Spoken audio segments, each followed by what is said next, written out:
ఈ వీడియో చూసాక మీరైతే ఖచ్చితంగా షాక్ అవుతారు. ఎందుకంటే మేము కూడా షాక్ అయ్యాం. Hello guys, welcome to my channel. So రీసెంట్‌గా విజయవాడలో వచ్చిన ఫ్లడ్స్‌లో చాలా అంటే చాలా కార్స్ డ్యామేజ్ అయ్యాయి. అందులో మా కార్ కూడా ఒకటి. సో మేమైతే కియా సర్వీసింగ్ స్టేషన్‌కి అయితే వచ్చాం. ఇక్కడ కనిపిస్తుంది కదా, కియా సెల్టోస్ 8123 ఇదే మా కార్. సో మేమైతే ఇక్కడికి రావడానికి మెయిన్ రీజన్ ఏంటంటే, సరే రిపేర్ ఎస్టిమేషన్ కోసం అయితే ఇక్కడ వెయిట్ చేస్తున్నాం. బట్ వీళ్ళేసిన రిపేర్ ఎస్టిమేషన్ కాస్ట్ అయితే కొటేషన్ అయితే చాలా అంటే చాలా తక్కువ. అది అక్షరాల 11,50,000 మాత్రమే. ఏం మాట్లాడుతున్నావురా? నరాలు కట్ అయిపోయినాయి.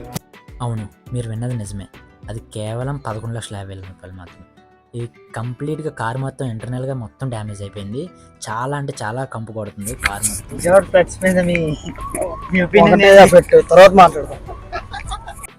కరెక్టే సార్, పాపం ఫీల్ అయినట్టున్నారు. ఇంకా మేము చేసేది ఏం లేక కార్లో ఇంటర్నల్ విండ్షీల్డ్స్ అండ్ మ్యాట్స్ మొత్తం అన్ని ప్యాక్ చేసుకొని ఇంటికి పట్టుకు వెళ్ళిపోతాం. నెక్స్ట్ క్లిప్లో ఈ రిపేర్ ఎస్టిమేషన్ యొక్క ఇన్వాయిస్ మీకు క్లియర్గా చూపిస్తాను. అందులో మీరు చూడొచ్చు క్లియర్గా 11,15,000.